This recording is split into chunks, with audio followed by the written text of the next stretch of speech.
Did you know that I also stream games on Twitch every Tuesday, Thursday, and Friday, usually around 6 or 7 US Central Time, and on Mondays whenever I feel like it because I'm inconsistent. I hope to see you there. Okay, so this one is Why I Confused Parmesan and Puke and You Might Too by Minute Food. I have never watched Minute Food before. This is actually going to be my first video from them. But I was interested when I saw the title because this is something I've experienced, not with Parmesan, but with my own upper lip after eating ice cream. Just after eating ice cream or pizza. Both of those, I've had this experience where like the leftover dairy fat residue on my upper lip starts smelling like vomit, and I hate it. So I'm assuming this is going to explain that whole thing. So yeah, it got me interested, so I want to check this out. So yeah. If you give someone a jar containing a particular smell and tell them it's vomit, they will almost certainly think it's disgusting and even want to leave the room. But give them the same smelly jar, now labeled Parmesan cheese, and they'll want to put it on pasta. Seriously, this very experiment was done back in 2001. Oh, really? These exact results. Results that made me question how I feel about Parmesan, puke, and my own sense of smell. This is Minute Food. The idea of confusing the smell of Parmesan, one of the most popular cheeses in the world, with vomit might sound ridiculous. But once you start digging, you will find tons of anecdotal evidence of this exact phenomenon. And not that long. Again, not exact phenomenon, similar phenomenon, just I've never had it with Parmesan. Only ever had it with ice cream and pizza. Well, the cheese on pizza. Ago, I actually had an experience where in the middle of the night, I mistook the smell of vomit for the smell of pasta. I was horrified, both at the vomit itself and at the fact that I could legitimately confuse such a disgusting thing with such a delicious one. Yeah, that would be horrifying. Though, parm and puke have some important stuff in common. Short-chain fatty acids. Okay. These molecules are produced when anaerobic bacteria break down their food, which you probably know as fermentation. Yes. A process which happens both in cheese and in the contents of your stomach. Anything that's bacterially fermented will contain short-chain fatty acids, all of which are volatile and have strong distinctive smells. Parmesan cheese just happens to contain two of the very same. So, butyric acid and isovaleric acid is shared by Parmesan cheese and puke. I'm assuming by most dairy products and puke. Okay. Short-chain fatty acids as your stomach contents. Butyric acid and isovaleric acid in about the right quantities to create a scent that's at least somewhat similar. And because, I have no idea why I put myself in these positions. Oh, geez. Clearly, I had to get my nose on these smells. A decision which I almost instantly regretted because I could smell them even before I opened the bottle. Oh, no. Okay, so first, butyric acid, which you'll often see described as acrid smelling. It's really gross. Definitely very pukey. Like, it actually made me gag. Butyric acid is apparently the main source of the vomiting notes in parm and a few other cheeses. It's also the reason some people think Hershey's chocolate tastes like vomit. The particular process used by her. Interesting. I've never heard that. People think, like, I'm not a fan of Hershey's chocolate. I just don't think it tastes like chocolate.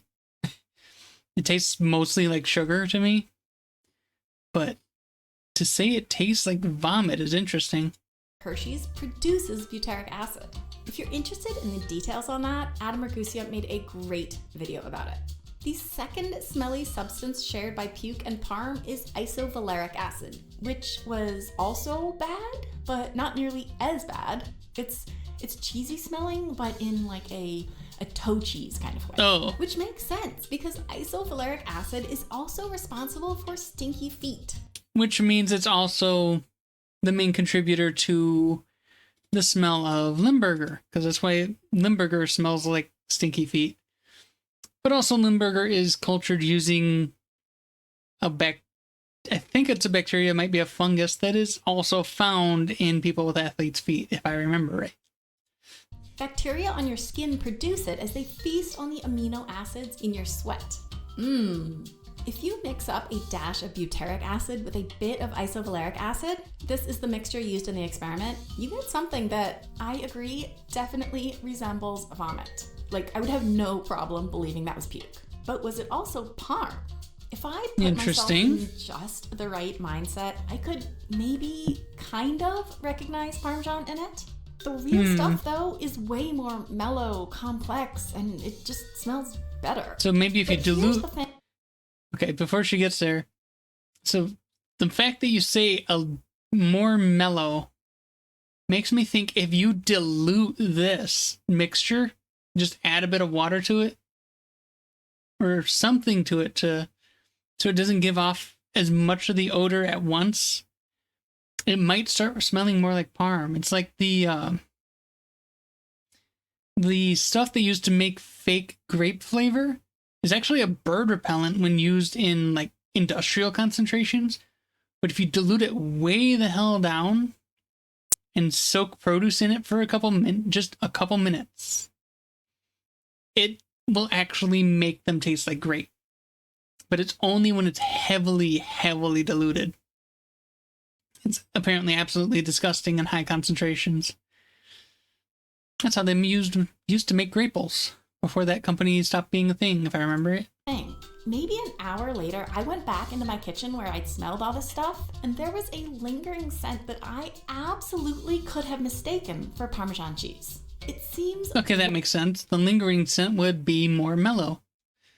It would be less concentrated, so yeah. Wild. Not to mention totally maladaptive for humans to even sometimes confuse the smell of something so gross and potentially disease-laden. That is a fair point. The fact that you could so easily confuse those two scents is really bad from a survival state. That's, with something we want to eat. But it turns out that while our noses are really good at picking up very small amounts of lots of different odors, we aren't all that good at recognizing what those odors actually are. That's fair. Researchers repeatedly found that if you ask people to identify everyday smells, stuff like strawberries, molasses, glue, they'll only be able to accurately name around half in any given session. That is obviously way worse performance than if you ask people to identify these things by sight.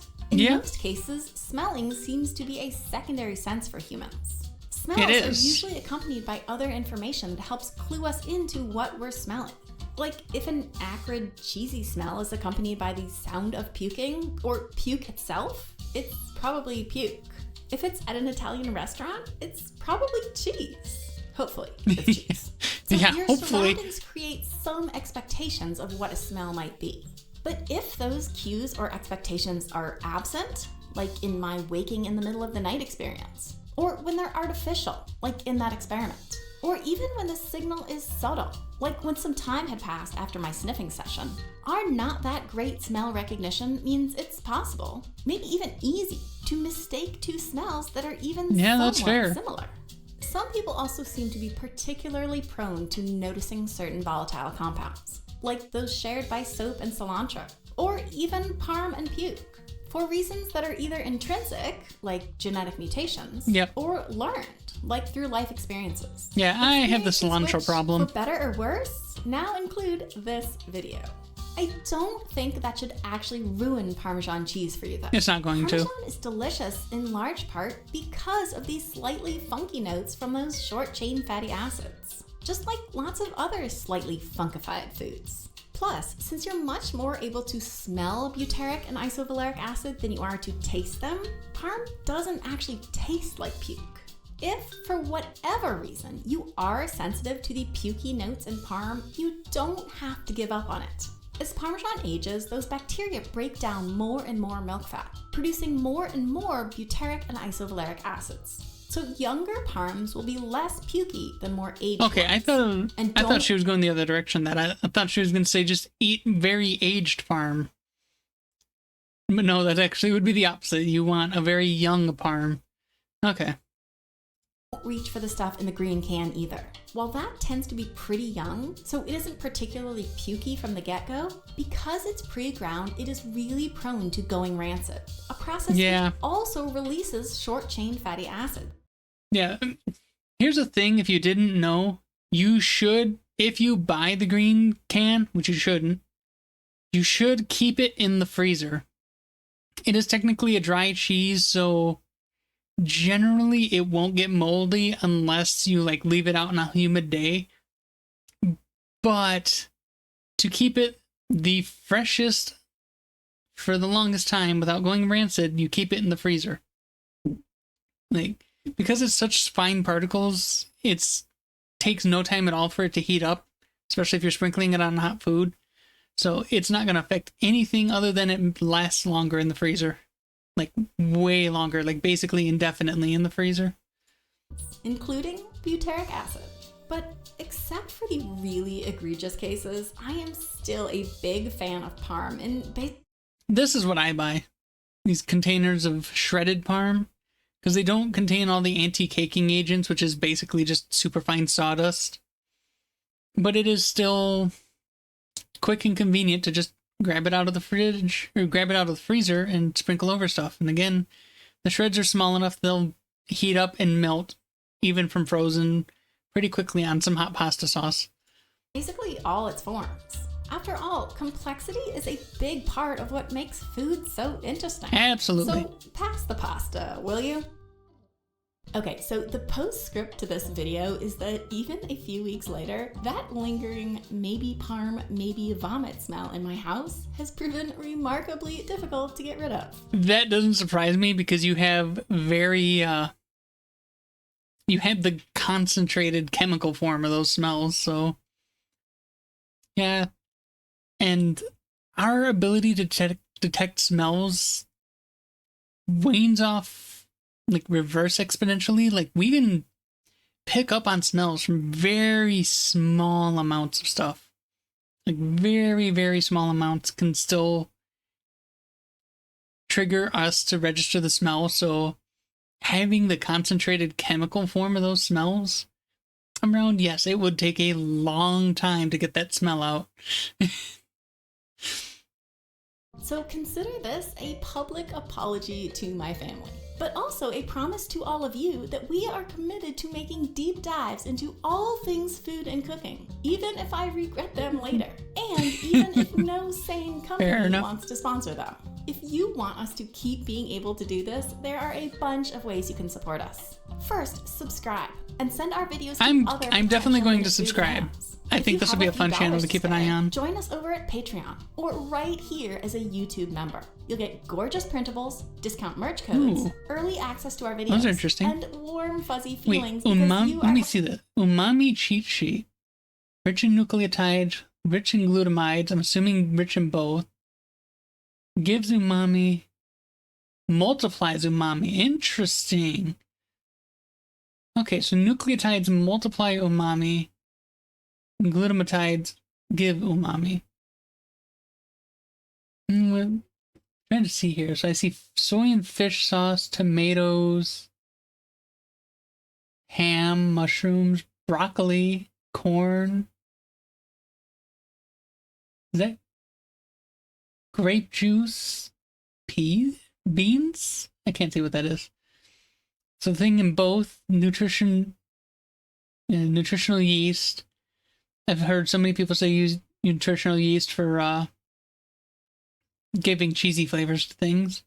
Sardines, shrimp, oysters, dried shiitake, and nori. Explains why they wrap all sushi in nori, because it not only gives an umami, but also multiplies it. Alright, so then these multiply umamis. You got bonito flakes, which is the main component in dashi broth, which dashi is always an umami bomb. That's why I love shabu shabu so much. Cod, mackerel, meats. Really? Meats are rich in nucleotides which multiply umami, so they're not necessarily umami themselves? And then fish. Huh. I would love to get some of these printables. I will have to consider joining them at some point. When I have the ability to, I'm definitely going to subscribe now. Also, like the video. Yeah, when I get the chance, I definitely will look into joining their membership or their Patreon. Helping make Minute Food possible. And finally, you can shop our awesome merch store at dftba.com/minute, where you can join the non-DF. I don't care for cabbage. Maybe I need to just give cabbage another try. I love Brussels sprouts. I love cauliflower. I've never had Romanesco. And I'm sure there's other ones down here. I can see them. Yeah. Like, generally, I do love brassicas, so maybe I need to give cabbage another try. ftba.com/minutefood, where you can join the non-stick pan fan gang, or show your love for the brassica family. Thanks to everyone who has supported us this year. We cannot wait to share the more art too. Delicious and it's just stick figures, but they're cute.